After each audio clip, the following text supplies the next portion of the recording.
붙인 사가랴가 성령의 충만함을 받아 예언하여 이르되 찬송하리로다 주 이스라엘의 하나님이여.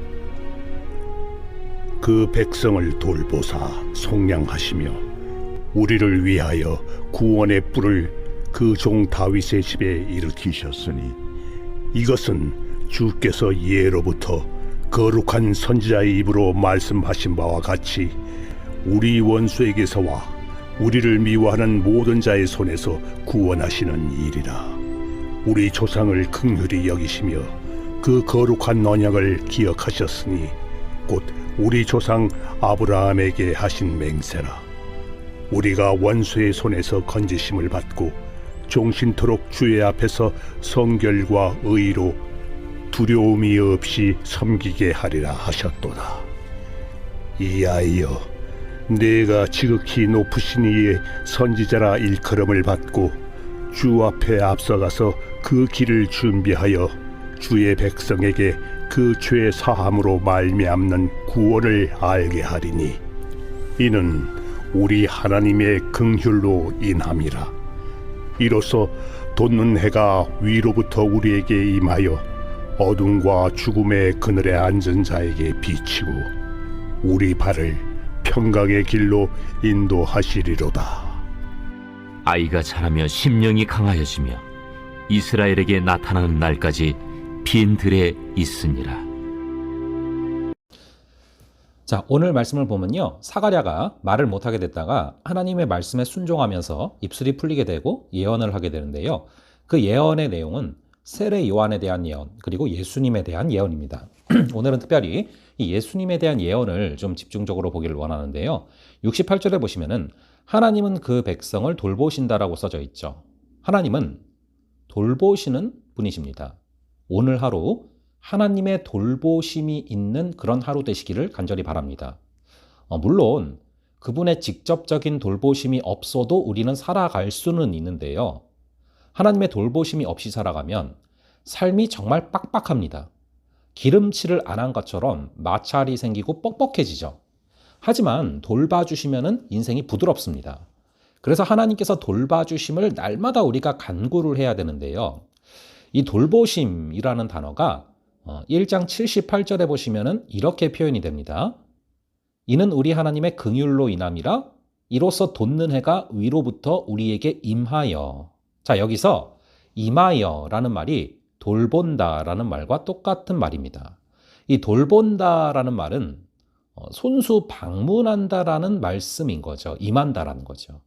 친히 하나님께서 방문하시는 것이, 임하시는 것이 돌보시는 것인데요, 하나님께서 임하실 때는 그냥 임하시는 게 아니라 임하시는 사람이 해결받아야 될 문제가 뭔지를 살펴서 해결을 해주시려는 마음으로 임하시고 방문하신다는 것입니다.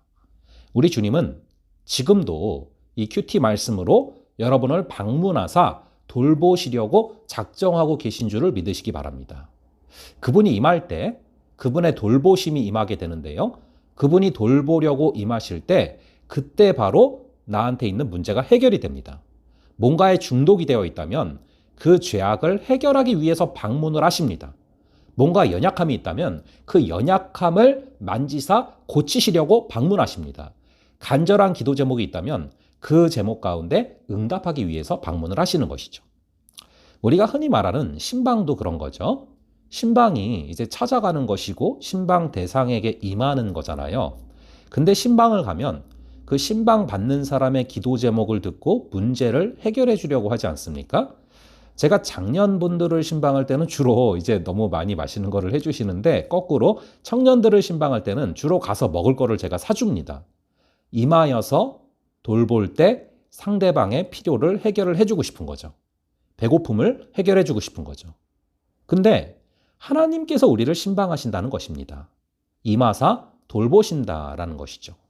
큐티는 하나님께서 우리에게 직접 임하사 돌보시는 중요한 통로인 줄로 믿습니다. 그분께서 임하사 돌보시고 싶으신데 우리가 성경을 펼치지 않으면, 기도하지 않으면 임하고 싶으셔도 임할 통로가 없어지는 것이죠. 그분의 임하심, 즉 돌보심을 날마다 체험할 수 있도록 말씀과 찬양에 날마다 성실히 임하는 그런 우리가 되기를 바랍니다. 여러분, 이 신구약 사이에 중간기라는 게 있습니다. 이 말라기와 그리고 신약의 가장 첫 번째 책인 마태복음 사이에는 400년간의 공백기가 있는데 그 사이에는 하나님께서 어떤 말씀으로도 임하지 않으셨어요. 그런데 그 공백을 깨시고 비로소 400년 동안 엄청난 하나님의 사랑을 준비하셔서 우리를 돌보시기 위해서 임하셨다. 그게 바로 78절인 것입니다. 그럼 하나님께서 우리를 왜 돌보실까요? 그 근거가 바로 72절에 보면은 긍휼히 여기심 그리고 언약입니다. 우리를 불쌍히 여겨주셔서 돌봐주시는 것인데요.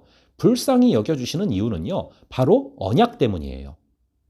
믿음으로 말미암아 의롭다함을 받은 아브라함처럼 예수님을 믿는 아브라함의 영적인 후손들에게는 아브라함을 사랑하셨듯 그 후손들도 똑같이 사랑해 주시겠다 약속을 하셨는데 그 약속에 근거하사 우리를 돌보시고 불쌍히 여기시고 사랑하시는 것입니다. 사실 그분은 공의로우신 분이셔서 죄악이 가득한 우리를 벌하실 수밖에 없는 분인데요. 72절에 나오는 것처럼 그 거룩한 언약을 기억하사 돌봐주시는 것입니다. 아무리 우리를 구석구석 살펴봐도 이쁜 구석이 없는데 그럼에도 우리에게 임하시고 돌봐주시는 근거는 그 언약을 기억하시고 신실하게 지키시기 때문이죠. 오늘도 믿음을 의로 여겨주신다는 당신의 약속에 기반해서 우리에게 임하시고 우리를 돌보실 하나님의 은혜가 가득하기를 간절히 바랍니다. 그것을 위해서 날마다 말씀을 읽고 말씀에 나온 그 약속을 붙들고 그 약속이 나의 것이 되는 그런 여러분들 되시기를 간절히 바랍니다. 그럼 잠시 기도하겠습니다. 아버지 하나님, 우리를 돌보시는 하나님의 역사를 바라봅니다. 아버지 하나님, 당신의 돌보심이 없으면 우리의 삶이 너무나 빡빡해질 수밖에 없음을 고백합니다. 하지만 아버지의 돌보심이 있을 때 아버지 하나님, 우리의 인생이 부드럽게 은혜 가운데 흘러가게 될 줄로 믿습니다. 우리를 돌봐 주시옵소서. 돌보시기 위해서 임하시는 하나님을 바라봅니다. 아버지 하나님, 오늘도 우리에게 임하고 싶으셔서 우리의 마음의 문을 두드리시는 그 하나님의 음성에 귀를 기울이게 하시고 날마다 큐티하고 날마다 기도하고 삶의 모든 순간마다 말씀과 기도로 다가오시는 그 주님을 체험하는 그런 귀한 하루 되게 하여 주시옵소서. 아버지, 우리에게 사랑받을 만한 근거가 없음에도 불구하고 언약에 신실하사 우리를 불쌍히 여기시고 사랑하여 주시는 주님을 찬양합니다. 아버지 하나님, 그 하나님 오늘도 경험하고 바라볼 수 있는 크신 은혜를 허락하여 주시옵소서. 감사드렸고 이 모든 말씀 우리 주 예수 그리스도의 이름으로 기도합니다. 아멘. 예, 그럼 다음번에 또 뵙겠습니다.